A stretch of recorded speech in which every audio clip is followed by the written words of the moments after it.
So opinion has caused more trouble on this earth than plagues or earthquakes. That's Voltaire. I personally love my opinions. The problem is others don't. The problem is other people think their opinions are better than mine, right? Our opinions, when we fight for them, they start bringing us down a hole that separates us. We become disconnected. We become unable to hear.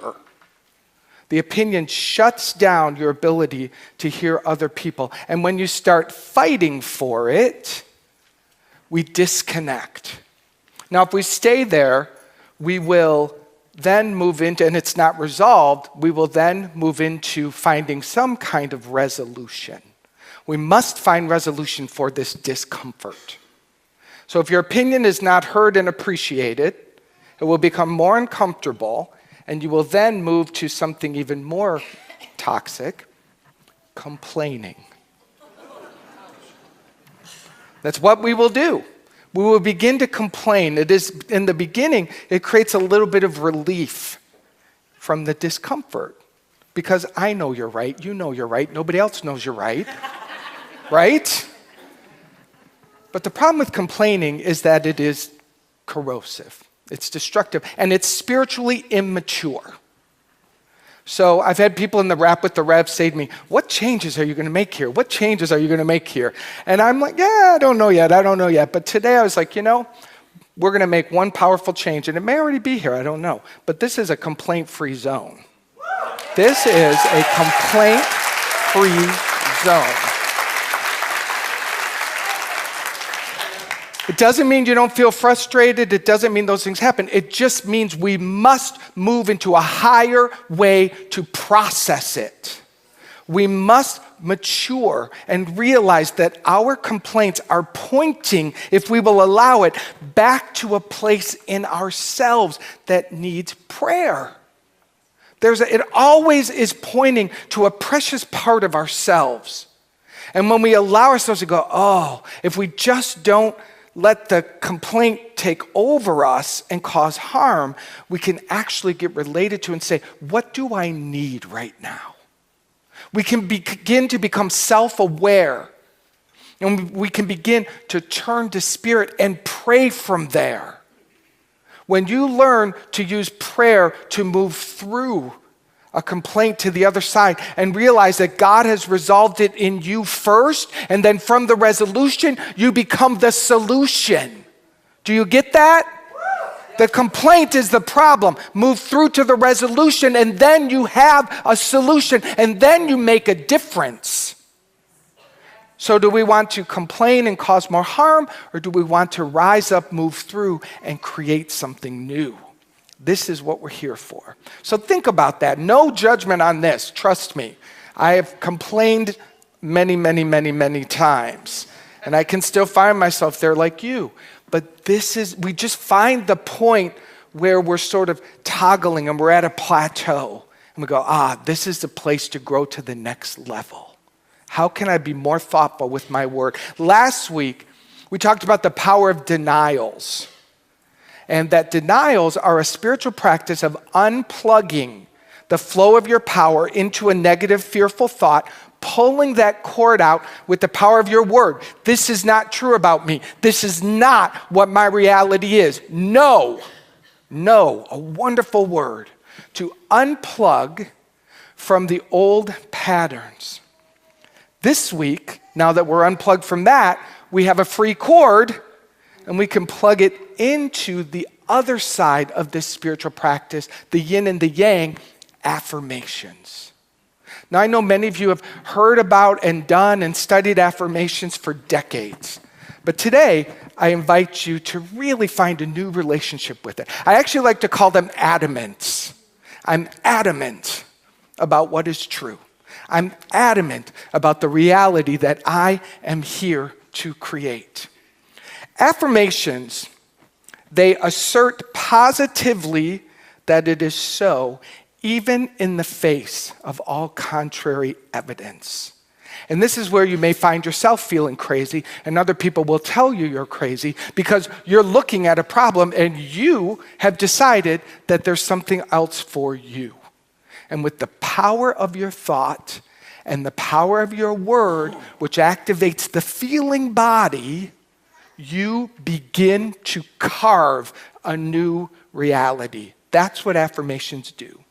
It says in the book Lessons in Truth, we deny the apparent evil, the apparent problem, the fear and belief in separation, so that we can make firm the unending truth, the source of your being as God, your oneness with this power, and your ability to cause it to move in the direction of your dreams and desires. Source of your being as God. Take a breath there.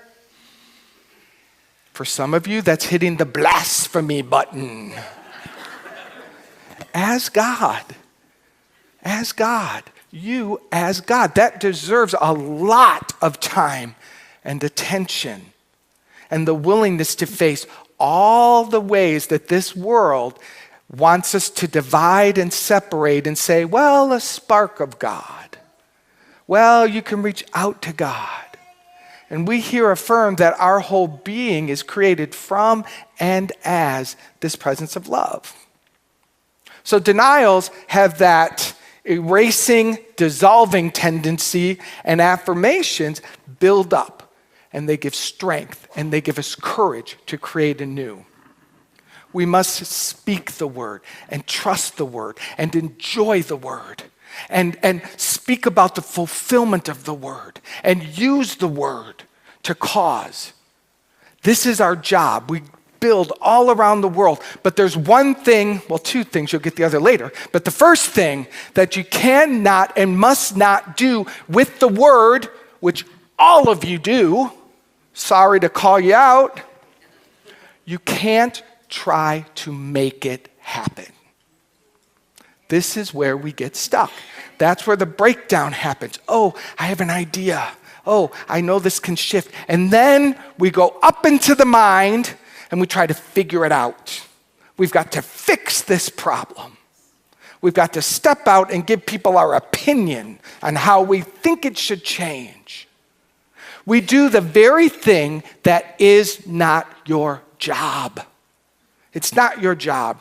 It says in Job 22:28, I love that Job is job, by the way. Thou shalt also decree a thing, and it shall be established unto thee. It tells you exactly what your job is. Thou shalt also decree, speak the word, and it will be established for you. If I were really the big God, I would have done it differently. I would have gave you more work because you just want more work. It's not enough for you to take the easy road. You're hard-working folk, right? It's what we do. The world says work hard. And I understand there's ways, but in this, and there are times when we can work hard for the right things in the right ways. But in our spiritual practice, when we allow God to lead more and more and more, we must do less. We must sit in the discomfort of waiting for the consciousness of the thing, the new idea, the health, the wholeness to be established inside of us as a vibration.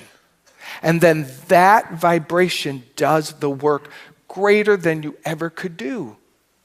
The way we establish that vibration, that idea, is with our affirmations. With over and over and over. Repetition is our friend. And it feels crazy to sit down on the couch for 15 minutes and just sit there and affirm a thought when you could be up doing something about it. Right? It really does. And you'll step up off your chair and you'll go, well, I hope that works. And there goes all of your effort.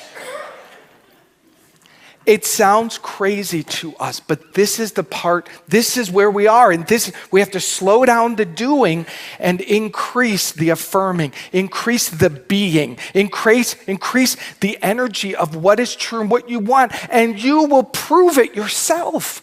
You will watch miracles happen around you. And people will say to you, how did you get that? How did you do that? What is happening?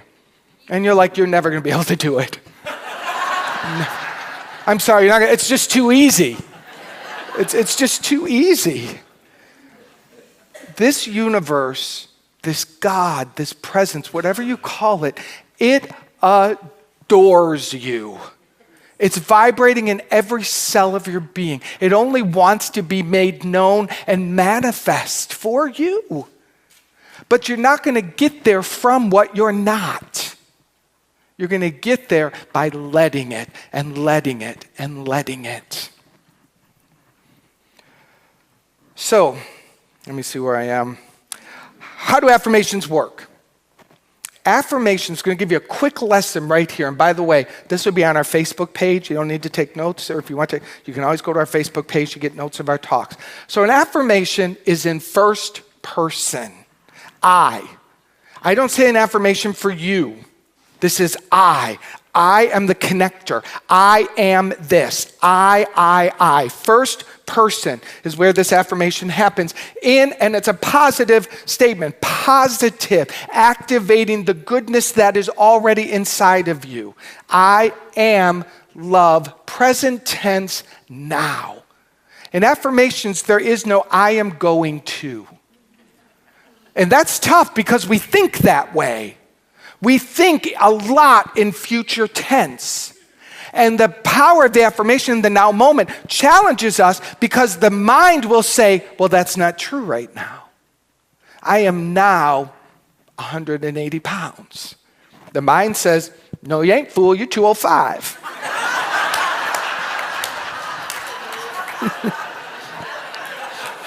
That's how my mind talks. Right? That's what it does. So that's my moment. Where do I place my attention? Right now feels confusing because my human eyes and my physical experience is saying something else. But if I focus on that, I will create what already is. And to create a new idea, a new something, we must, in the face of first person, positive, present tense, right now, this is my truth. So one of the ways we do this is we close our eyes. We take our eyes off of the world of form and we use that amazing creative power that God gave you called imagination. And you use the imagination to imprint, to see this new idea. And if you can hold it, Abraham Hicks, if you know Abraham Hicks says, hold it for like 39 seconds. If you can hold the thought and infuse energy into it, infuse energy and infuse energy into it, it is becoming more and more and more into form. You know, I used to say that people give up on affirmations in the 11th hour, just before the breakthrough. I actually think the truth of the matter is, people give up on affirmations in the 2nd hour. They barely give it a shot. They get so seduced by the reality of this world that it feels foolish to do affirmations. We are dissolving that here today. That is not, we will in the face of affirm and make firm what is true about God, ourselves, and our reality. In order for an affirmation to work, we have to activate that feeling nature because the feeling nature is the attractor. If you say words without any feeling, then it's just vain repetition. I think of it like affirmations just being said as words with no feeling is like putting pink frosting on a bomb and saying it's a cake until it blows up. And underneath it is all that old gunk that was always there. So the denial detonates the bomb, removes it, and the affirmation with feeling is what causes it. That is the magnet. So if you're not getting into the feeling, you might need to go back to the denials and do a little more work there. That's why if the feeling isn't flowing, very often we're plugged in to the old idea and it just doesn't feel true. So deny. This is the right and the good work. Affirmations build the bridge of faith, and they're about something new. If you need butter, you don't need to do affirmations, right? You already got butter down, right? You know this is done. You could say, I need butter, I have butter. Boom, it's done. It's done. You go to the store and you get butter, right? So we got that one covered. So that's not our problem. But to move into something that is new and being created and to have that same it is done idea, right? The thing that blocks us, the second thing, is our worry and our doubt. They are the destroyers of creating something new. My best analogy for how to create something brand new, think about the oven and you're making a cake. And you put all the ingredients into the bowl and you follow the directions, the eggs, the vanilla, the flour, the sugar, all the good stuff. Mix it up, pour it into the, preheat the oven. You put the cake in the oven, put the timer on 50 minutes, and what do? You do anything you want because you have faith in the oven, right? You can go for a walk, you can take a nap, you can clean the house, watch some television, whatever you want. Do whatever you want. When the alarm goes off, buzzer goes off, you go and you get the cake. Now here's the analogy of worry and doubt when you're making a new idea. It's like opening the oven door all the time. Gosh, I hope this cake is cooking. I really hope. Just want to check and make sure this cake is cooking. I don't know if it is. Back and forth, opening the oven door all the time. What will happen to the cake? You are in the way. You are blocking the cake from cooking because you keep releasing the heat. That's so obvious, you wouldn't even do it. We'd be like, do you want the cake or not? If you do, leave it alone. Do you want the dream or not? Leave it alone.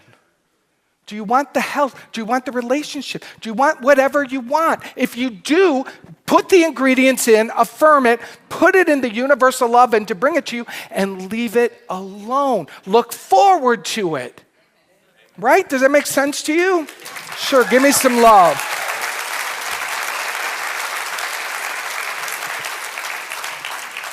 I want you thinking about that this week because that is part of your homework this week. How often are you opening the oven door? How often are you saying, God, have this? Right? The universal oven knows how to cook your dreams the same way the conventional oven knows how to make your cake. It knows it's just inherent. It is inherent. I don't even know what is the law that lives in the oven? The law of heat? I don't know. The law of something. What is it? Thermodynamics. I'll take it. I was a dancer in my younger days, not a scientist. The law of thermodynamics, inherent in the law, must do what it does. You don't have to question it. The cake will be made because that's what it must do. That is the laws of the universe. The laws in the universe, when you put your dreams and your desires into the hands of the Holy Spirit, when you really give it over and you do your ingredients, which is the affirmation and the feeling nature, and make yourself magnetic for it and anticipate the newness and the joy of it and feel it and see it and talk about it, the universal oven will make it happen for you. And when it comes, you will say, I could never have planned that. I could never have figured out that it would come from that person, through that door, that stranger that I don't even know. It will be a miracle because you got out of the way. So when you want to get in the way, which is cool, when you want to get in the way, we do our denials and our affirmations. That's my job. That is my job. So if I want to participate all day long, you can line up over and over and over. Once again, in Lessons in Truth, it says, no matter how sick or weak or inefficient you seem to be, take your eyes and thoughts off of it. and turn them within to the central fountain there and say calmly, quietly, but with steadfast assurance, this appearance of weakness is false. God, manifest as life, wisdom, and power is now flowing into my entire being and out through me to the external. You will see a marvelous change wrought in yourself by the realization that this spoken word will bring to you. I am a huge fan. Some of you may know Abraham Hicks. I mentioned him a little bit earlier. If you don't, you might want to Google that. Really, really amazing work on the laws of attraction, the laws of deliberate creation, the laws of allowing. Really takes these universal laws and breaks them down 1,000 different ways. And one of the things that they say to do is your morning affirmations, your morning adamants. You get up in the morning and you stand there and I do it when I put my arms up in the air. This is the day that is magnificent for me. I am happy to be here. I look forward to all the good that's going to come my way. I'm absolutely certain that what I desire is already made in this universe. And I am just going to walk in the joyous expectancy. In fact, I'm going to look forward around every corner, so excited, like a little kid. I look forward to the new people I'm going to meet and the conversations that I'm going to have. I know that love flows from me and to others and back at me. This shall be my day. That is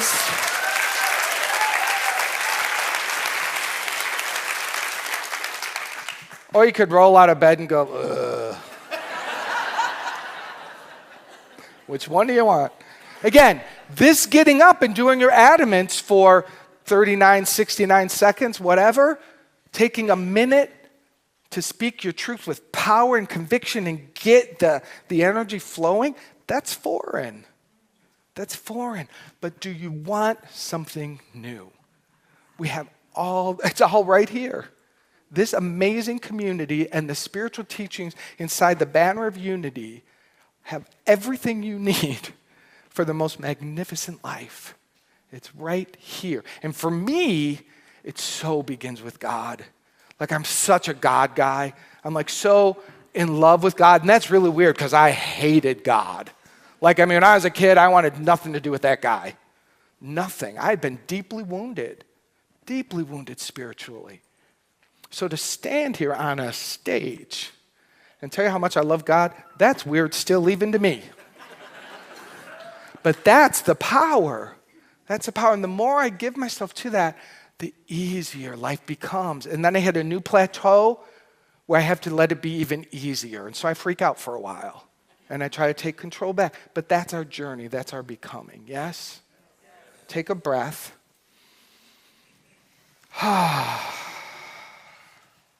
Say after me, I deny fear. I affirm love. I deny lack and limitation. I affirm God as my source. Take a breath. And let's move into our prayer. Keep breathing. Open your hands if that's comfortable for you to receive. Shows the universe you're receptive. If it feels okay, you can also lift your chin up a bit to open your heart. Open heart, open hands. And I speak the word God. God is all power. God is all presence. God is the one, infinite goodness, the source of all life, the source of my life. I am that. I am formed and fashioned from the love that God is. I am the love of God. I am the peace of God. I am the creative power of God. I am the magnificence of spirit. And I am the eternal life. I am not this body. I am not the things happening in this world. This is just like a movie. I am the light in back of the movie. I am that. And as I know this to be true for me, it's true for each one of us. We meet in the agreement of our oneness with the divine. Take a breath. And from my place of oneness, I absolutely make firm here and now the power and presence of God to guide us into the fulfillment of all our dreams and our desires. Holy Spirit, increase our faith. Increase our willingness to do our part of the equation and to let the universe bake it. Help us to keep our hands off the oven door. And let us please walk in a deep knowing that you are guiding us, that there is a presence of love within us, all around us, and greater than us, that is all working in our favor. This universe says, what do you want, baby? What do you want? Whatever is good and true and noble and blesses others, it is yours. Show us, sweet Spirit, what we must do and who we must become to prove these principles that we learned today. Please keep our hands off the wheel. Keep us focused on our part. And thank you for doing the heavy lifting. Thank you for orchestrating for us that which we could never figure out. Thank you for the many miracles that walk around us every single day, every single moment. Just make us willing to receive, willing to receive, willing to receive. I am willing to receive. Say that. I am willing to receive. Again, I am willing to receive. And a third time, I am willing to receive. Breathe.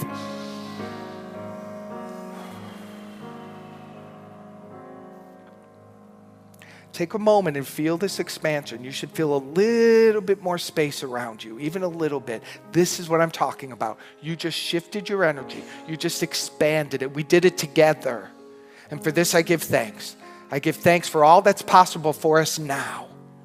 And in gratitude, I release this prayer knowing it is fulfilled. And so it is. Amen. Amen. Thank you. Thank you.